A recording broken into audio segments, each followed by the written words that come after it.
On sait que vous avez travaillé à Haïti. Parlez-nous de cette expérience et comment avez-vous décroché ce job en or?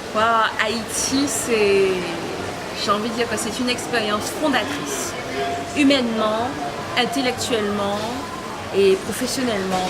Alors humainement parce que Haïti, ça vous apprend à relativiser tous vos petits bobos d'enfants gâtés, eurocentrés, parfois un petit peu, on va dire, beaucoup accompagnés pour ne pas dire assistés.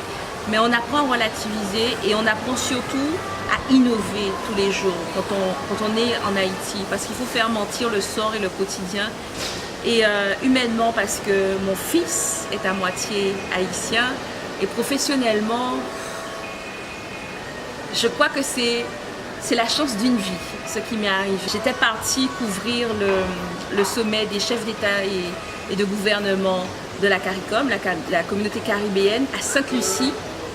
C'était en juillet 2012, si je me souviens bien. Et là, je décroche une interview exclusive avec le président de l'époque, Michel Martelly. J'étais journaliste indépendante. Il disait des choses très fortes dans cette interview concernant le développement économique d'Haïti parce qu'il était tout jeune président élu. Il reprenait un pays qui avait souffert du séisme du 12 janvier 2010.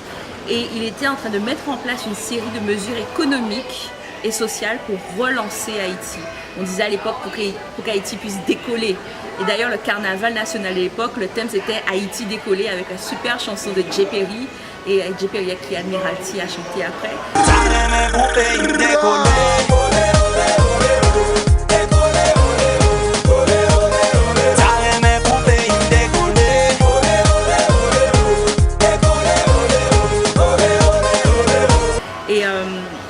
Et là, dans cette interview, sur les questions d'ordre économique, il me dit « Vous êtes une jeune personne, elle peut me poser des questions comme ça, où est-ce que vous allez chercher vos questions et tout Mais elles sont intéressantes, elles sont intéressantes. » Et il me dit « Attendez, je vous présente mon ministre du Commerce et de l'Industrie, il va répondre à vos questions. » Après l'interview, on a continué à discuter et on a continué à discuter avec les autres conseillers. Je me souviens d'ailleurs d'une conseillère du président spécial, Andressa Apollon, très jeune femme à l'époque, brillante. Elle était passée par Wall Street, elle était passée par Harvard, Columbia, etc. Et je me disais, voilà une jeune femme comme moi, on a à peu près le même âge. Et elle a ce niveau d'expertise. Elle m'a inspirée tout de suite, cette jeune femme. Et on est resté à discuter longtemps avec le ministre du Commerce de l'époque, M. Wilson Lalo, Andressa Apollon et d'autres conseillers quand le président est parti. Et je leur ai exposé un petit peu ma vision de la coopération caribéenne et le rôle que les nations créoles ont à jouer dans cette coopération caribéenne. Et on s'est rendu compte qu'on avait exactement la même vision de la coopération et de l'intégration caribéenne pour avoir une Caraïbe forte qui ne soit plus dans ce schéma d'économie coloniale ni de comptoir. Et on s'est dit que forcément, on devrait se revoir un jour. Et il s'est trouvé que je sortais d'un cycle professionnel très long, très pénible et j'étais fatiguée, j'avais besoin de me reposer. Et quelques semaines, c'était toujours en juillet avant mon anniversaire, puisque je suis du 22 juillet, ma mère et ma tante me disent, écoute, il faut que tu partes te reposer, arrête de travailler, fais quelque chose d'autre, fais un truc fun un petit peu pour une fois. Et donc là, je veille un petit peu sur Internet, les réseaux sociaux, et je découvre qu'il y a le carnaval, la première édition du carnaval des fleurs, en fin juillet, en Haïti, toujours le même mois, 2012. Et donc, c'était la première fois qu'il y avait le carnaval des fleurs depuis la chute de Duvalier. Et donc, c'est un carnaval qui a lieu à Port-au-Prince, avec les gros chars dans la rue, etc. Et comme je suis fan de compas, j'adore ça, je me suis dit, voilà une belle opportunité, puisque j'ai beaucoup d'amis qui sont dans des groupes à succès, et donc ils m'ont dit, écoute, viens, tu vas monter sur le char avec nous, tu vas te détendre un petit peu. Et je suis partie comme ça.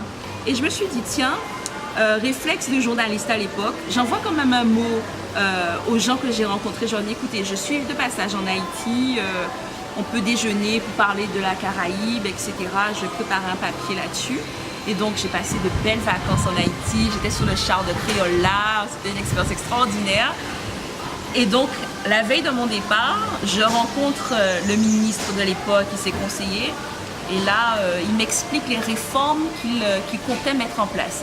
la réforme du code du travail, la réforme de tout ce qui était métronomie pour être sûr que les normes et standards, les qualités d'hygiène et de service soient respectées. C'est important quand on est un pays qui veut se développer. Donc il y a un minimum à pouvoir délivrer à ce niveau-là. Et il me dit, mais vous comprenez, mon problème, c'est que ce ministère, c'est un ministère qui est essentiel pour la vie du pays, pour son développement économique. Et pourtant, il est mal considéré, il n'est pas au cœur de l'action publique. Et là, je lui explique une stratégie. Et il me regarde et il me dit, mais vous, en fait, vous n'allez pas quitter Haïti, hein, vous êtes ma directrice de la communication. Mais je pensais qu'il rigolait. Et donc je suis partie, je suis rentrée en Guadeloupe et Mylène Colmar et moi, le mois d'après, on publiait ABCDR LKP, le livre que nous avons coécrit sur le LKP, le mouvement des 44 jours. Et donc pendant 2 mois et demi, j'étais entre Paris, la Guadeloupe, la Martinique, pour pouvoir faire la promotion du livre. Et un jour, je suis à Paris, mon téléphone sonne. Oui, pourrais-je parler à Mme Colangent, s'il vous plaît? C'est Monsieur le ministre. J'attends encore votre CV et que vous me dites quand est-ce que vous entrez en Haïti. Je pensais que c'était une blague, Monsieur le ministre. Et il ne plaisantait pas. Il était très sérieux. Il était vraiment très sérieux. Et c'est là où j'ai commencé à mesurer en fait la confiance qu'il me faisait, parce qu'entre-temps, ses équipes et moi avons eu l'occasion de travailler à distance. Je les ai conseillés à distance. Et ce sur quoi je les avais conseillés avait porté ses fruits. Et ils se sont dit qu'ils avaient besoin de moi. Mais je n'imaginais pas qu'on puisse avoir besoin de moi à un tel niveau d'action. À l'époque, j'étais très jeune. Je devais avoir quoi, 26, 27 ans, grand maximum. Et je voyais ça à la télé. Enfin, c'est l'époque de Scandale, Olivia Pope. Je me dis, mais attendez, c'est pas moi ça. Il y a que dans les films qu'on voit ça. Des très jeunes personnes qu'on prend juste pour leur talent et pour leurs compétences, qu'on nous a tellement habitués à voir des gens réussir parce qu'ils étaient fils d'eux, surtout en France, en Guadeloupe, le filon, le réseautage, etc. Et moi, fille de petit canal qui vient d'une grande terre, je ne suis pas fille ni fils d'eux. On me propose un poste comme ça, non, parce qu'on a vu des qualités chez moi, c'était inimaginable. Et là, je me suis dit, voilà des gens avec qui je pourrais vraiment travailler, parce que depuis toute jeune, on m'a appris ça, le mérite, travailler à la sueur de son front, avoir ce qu'on veut en travaillant, en méritant ce qu'on veut. Et ce poste-là, j'avais travaillé pour l'avoir sans m'en rendre compte. Parce que quand j'ai commencé à donner des conseils à un ministre et à son cabinet, je n'imaginais même pas qu'à la clé, il y avait un poste. Et donc c'est comme ça que je suis arrivée en Haïti. Quand j'ai compris le sérieux et la gravité quand même de la chose, parce que c'est pas rien, je lui ai dit, Monsieur le ministre, donnez-moi quelques semaines, je termine la promotion de mon livre et je rentre. Et c'est ainsi qu'en fin 2012, je suis entrée en Haïti avec une valise seulement, une valise. Et Haïti, c'est loin de tout ce qu'on nous montre à la télé, parfois le côté doloriste, misérabiliste. Haïti, c'est une nation qui est riche, qui est courageuse, qui est digne et qui fait face à l'adversité tous les jours.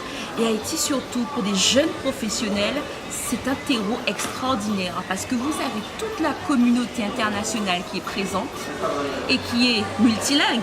Il faut maîtriser bien évidemment le créole haïtien, le français, l'anglais et puis d'autres codes culturels qui ne sont pas les vôtres. Il faut s'adapter très rapidement et il faut faire preuve d'innovation et il faut être efficace. H24, 7 jours sur 7. Parce que quand vous travaillez à un niveau étatique, on n'est plus dans le chocage. On n'est pas dans le bon comme ça, tel qu'on connaît parfois.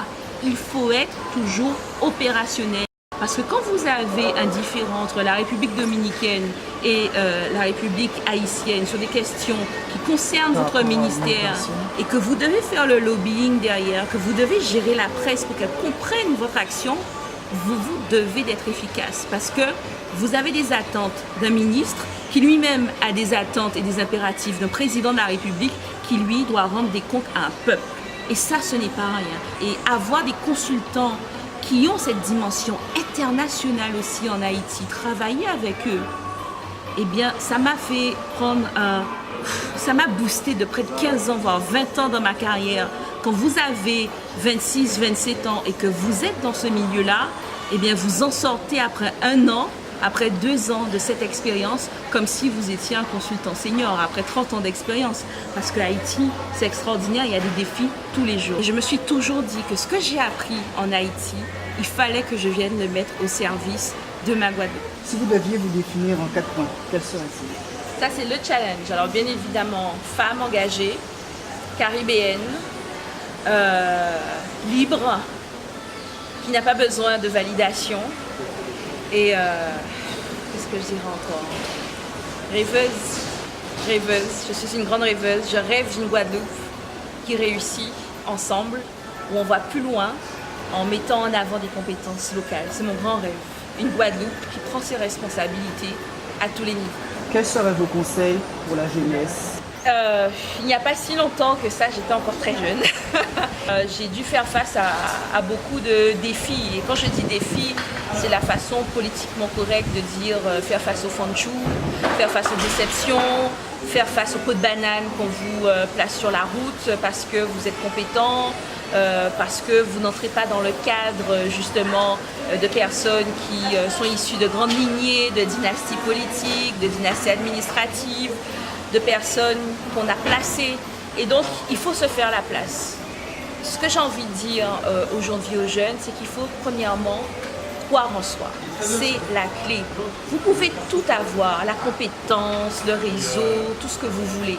Mais commencez par croire en vous. Nous devons, cette génération guadeloupéenne de millénials, cette génération Y, nous devons cultiver notre estime de nous-mêmes. C'est important parce que trop souvent, quand nous arrivons sur le marché du travail ou même dans le monde associatif aussi, quand on entreprend de façon générale, on a toujours à faire face à des haters, à des personnes qui ne font rien mais qui sont les premières à critiquer ce que vous entreprenez parce qu'elles sont à l'aise dans le consensus. Mais ce consensus qui, au final, s'installe comme une espèce de marée, de sable mouvant qui enfonce cette jeunesse guadeloupéenne vers le bas. Quand vous vous rendez compte que l'INSEE nous dit qu'en Guadeloupe, 5 fois plus qu'en France hexagonale, la jeunesse et les jeunes professionnels sont déclassés et sont dans des espèces de bullshit jobs où ils sont plus compétents que pour le travail pour lequel on les a embauchés.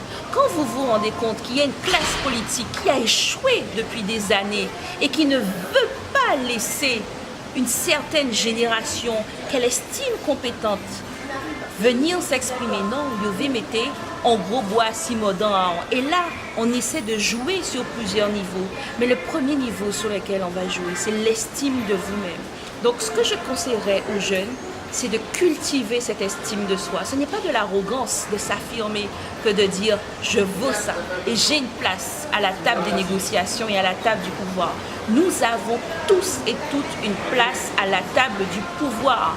Il faut encore qu'on en ait conscience et qu'on ait cette estime de nous-mêmes.